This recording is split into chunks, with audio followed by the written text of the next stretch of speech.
खुर्सानी भएपछि पिरो हुनु पर्यो, ट्याक्कै लागिहाल्नु पर्यो, त्यो कानुन भएपछि कार्यान्वयन हुनु पर्यो। फेरि अब यो समाजमा कोही पनि दलितले जातीय विभेदको नाममा कोही पनि मान्छेले बजारमा शिर झुकाएर हिँड्नु पर्यो भने त्यसको जवाफ राज्यले दिनुपर्छ।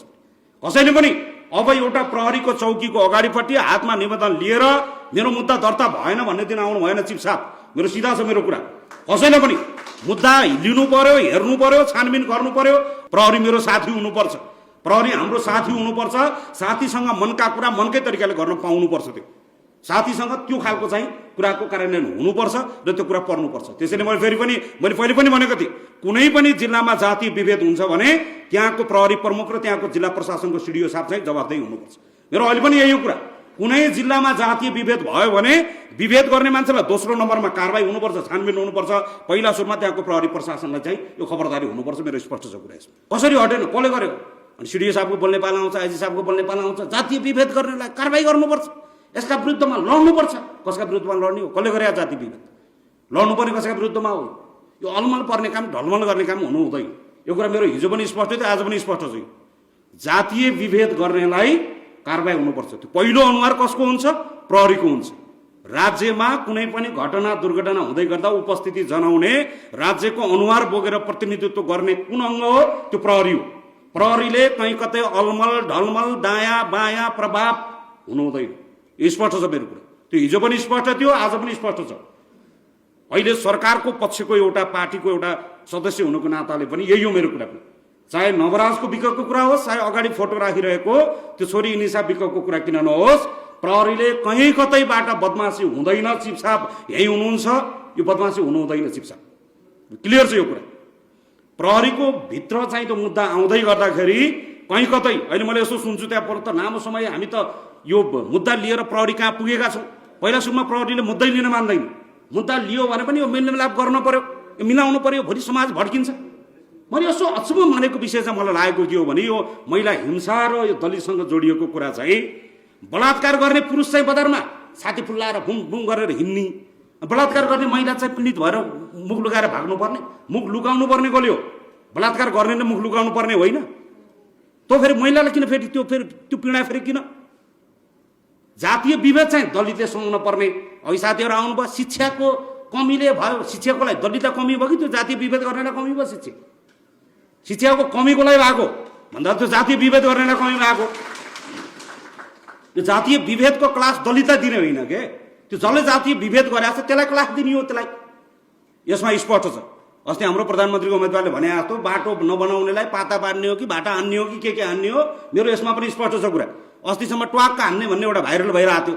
यो हान्नुपर्ने कुरा हान्नुपर्छ, यो स्पष्ट छ मेरो यो विषयमा चाहिँ। अहिले अस्ति मेरो एउटा आयो त्यहाँ फेरि खगेन्द्र सुनारले मास्टरलाई भाटा हान्छु भन्यो भने विद्यार्थीलाई पानी छोइकनुमा मास्टरले निलडाम हुने गरी हान्ने, पिट्ने विद्यार्थीलाई जातीय विभेद गर्ने मास्टरबाट, मास्टरले विद्यार्थीलाई जातीय विभेद गर्ने, अनि हामीलाई कालो मसो लाउँछु भन्ने, अनि हामीलाई भाटा हान्छु भन्ने, अनि हामीलाई थर्काउने, फेरि हामीलाई जातीय विभेद गर्ने, हामीलाई विभेद गर्ने, हामीलाई मन्दिरमा विभेद गर्ने, अनि फलानो धार्मिक संस्थाले खगेन्द्र सुनारको पुतला जलाउने, हाम्रो दलितको पुतला जलाउने, दलितलाई कालो मसो लाउने, दलितलाई देश निकाला गर्ने। कसको राज्य? छलफल हुनुपर्छ। यो स्पष्ट छ कुरा। फेरि यो बारेमा दलितको पुतला जलाउने होइन बजारमा, दलितलाई ट्रोल गराउने होइन बजारमा, दलितलाई हेप्ने होइन बजारमा। दलितले त्यो सम्मान पाउनुपर्छ राज्यभित्र। यो खालको कार्यक्रमहरू अझै बढी प्रभावकारी कार्यान्वयन हुनुपर्छ। त्यसैले मैले फेरि पनि भनेको छु, बार बार हिजो माइतीघर मण्डलामा बस्दै गर्दादेखि जाजरकोटको भेरी नदीको किनारबाट घडीभन्दा बढी हतकडी, मिठाईभन्दा बढी पुलिसको पिटाई खाएर आएको एउटा त्यो पीडाको, त्यो घृणाको, त्यो अपमान, त्यो अन्याय सहेर आएको एउटा पीडित हुनुको नाताले मलाई यो सांसदको पद जिम्मेवारी राज्यले दियो, बाँके 3 नम्बर क्षेत्रले दियो। त्यो गाउँको ऋण तिर्नै बाँकी छ, गुण तिर्नै बाँकी छ, तर देशको बारेमा छलफल हुन्छ। राष्ट्रिय स्वतन्त्र पार्टीको 1 नम्बर बुदामा जे लेखिएको छ, लेखेको देऊ, देखेको देऊ, कार्यान्वयन हुनुपर्छ। संविधानमा लेखेको कुरा होस्, चाहे पार्टीको वाचापत्रमा घोषणापत्रमा लेखेको कुरा होस्, कहीँ कतै मैले फेरि पनि भने यो समाजमा रहेका धेरै खालका विभेद हिंसा मध्ये 1 नम्बर प्राथमिकतामा दलितको विषय पर्नुपर्छ।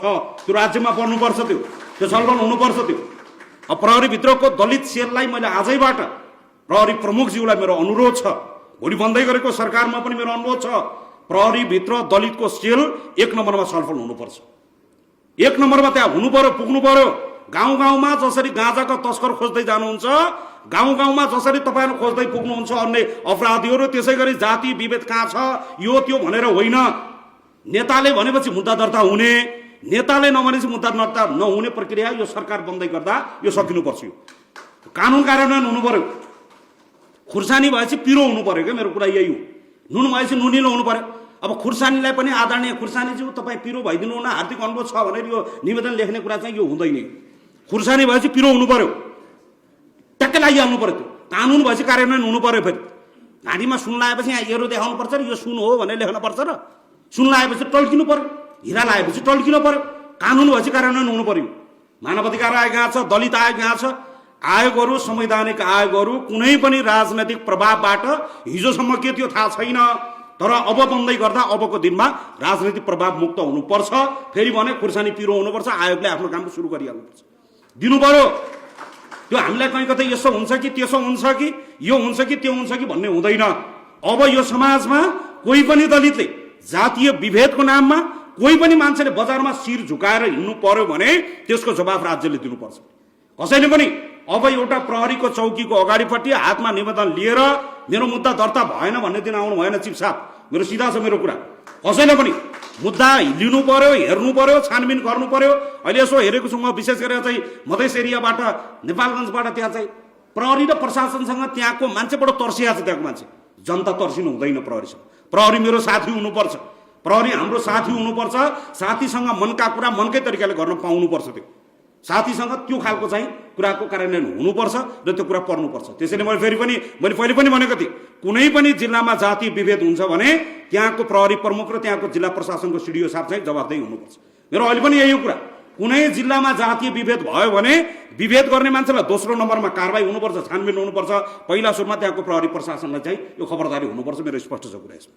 मेरो भोलि पनि भन्ने कुरा यही हो, अहिले पनि भन्ने कुरा यही हो। त्यसैले दलितलाई कहीँ पनि जातको नाममा चाहे मन्दिरमा होस् चाहे स्कुलमा होस् मेरो गुरुप्रति सम्मान छ, टिचरहरूप्रति मेरो सम्मान छ। म पनि त्यो शिक्षा संकाय पढेर आएको हुँ, म बुझ्छु त्यो कुरा। एउटा कानुन पढेर आएको, एउटा संसदीय मामिलामा रिपोर्टिङ गरेर आएको एउटा रिपोर्टर, एउटा पत्रकार यति कुरा बुझ्छ। जनताबाट अनुमोदित भएर आएको एउटा जनप्रतिनिधि यति कुरा बुझ्छ। र हामीलाई जनताले पनि भनेका छन् यो दलितहरूको विषयमा, महिलाको विषयमा, यो अपमानमा, त्यो घृणामा, त्यो पीडामा, त्यो अत्याचारमा बसेका मान्छेहरूको विषयमा चाहिँ राज्य गम्भीर हुनुपर्छ। अर्कोचोटिको अब 1 वर्ष अहिले हाम्रो सुरुवात भइसकेका छैन, हामीले शपथ लिइसकेका छैनौँ, हाम्रो प्रक्रिया सुरु भइसकेका छैन। तर बन्दै गर्दाका भोलिका विषयका सरकारभित्रको छलफलको विषय पनि यही हो। यहाँभित्र हुनेछ र यो बारेमा छलफल हुनुपर्नेछ दलितलाई न्याय दिने सन्दर्भमा। अहिले पनि मैले यसो हेरिरहेको छु, मान्छेहरू प्ले कार्ड बोकेर हाम्रा साथीभाइहरू दौडिरहेका छन्। अहिले त्यहाँ मैले यसो हेरेँ, त्यहाँभित्र पनि प्रभावहरू पर्ने, त्यहाँ नेता जाने, सुटुको जान पाइन्न, नेतालाई भेट्न पाइन्न, मुख्यमन्त्रीलाई भेट्न पाइन्न, राति 10 बजे गएर पुलिसलाई भेट्ने, यसो बङ्गाइदियो भन्ने, त्यसो हुँदैन। यो छलफल हुनु हुँदैन। यो प्रहरीलाई प्रहरीको तरिकाले काम कारबाही गर्न दिनुपर्छ। अहिले पनि मैले यसो हेरेको छु, गाउँमा भोट माग्न जाँदा हिजो अस्ति मैले पुराना परम्परागत पार्टीका मैले यसो सुने, तँलाई मर्दा पर्दा प्रहरी प्रशासन अड्डा अदालतमा त हामी चाहिँदैन नि, चाहिँदैन। प्रहरीको काम प्रहरीलाई गर्न दिनुपर्छ, नेताले गर्ने होइन। अड्डा अदालतको काम त्यहाँको न्यायाधीशलाई वकिललाई गर्न दिनुपर्छ। हस्पिटलमा नेताले भनिदिएपछि बेड पाउने, नभएपछि बेड नपाउने यो परम्पराको अन्त्य हुनुपर्छ। जहाँ जसलाई जेको काम हो, नाकको काम नाकले गर्ने हो, मुखको काम मुखले गर्ने हो। नाक छँदा छँदा, मुख छँदा छँदा नाकले पानी खाने काम बन्द गर्नुपर्छ। जसको काम जे हो, कानले सुन्ने हो, नाकले सुँग्ने हो, मुखले बोल्ने हो। जसरी शरीरको अङ्गले जसरी काम गरेको छ, राज्यको अङ्गलाई पनि त्यसै गरी काम गर्न दिनुपर्छ। मुख बुझेर नाकबाट यताबाट खाना भनेर यो खालको बदमासी चाहिँ यो हुनु हुँदैन। यो विषयमा स्पष्ट छ मेरो। यो बारेमा सबै साथीहरू अब सचेत गराउने सन्दर्भमा इनिसाको लास उठाउने कि नउठाउने मैले अस्ति पनि गएर भनेको छु। त्यहाँ कसले मैले यसो सुनेको मुख्यमन्त्रीले दबाब दिएको थियो अरे, यो अरे त्यो अरे हुँदैन। अजित मिजारोको लास कथामा चाहिँ बाँकी छ, त्यहाँ छलफल हुँदैछ। मैले पनि त्यो नवराजको मुद्दामा पनि यही भनेको थिएँ। म माइक त्यहाँ गएर जिल्ला प्रशासन कार्यालयको गेटमा भोक हडताल बस्दै गर्दा मैले भने त्यो लास नउठाउनुहोस् भनेको थिएँ। अहिले पनि इनिसाको लास उठ्दैन।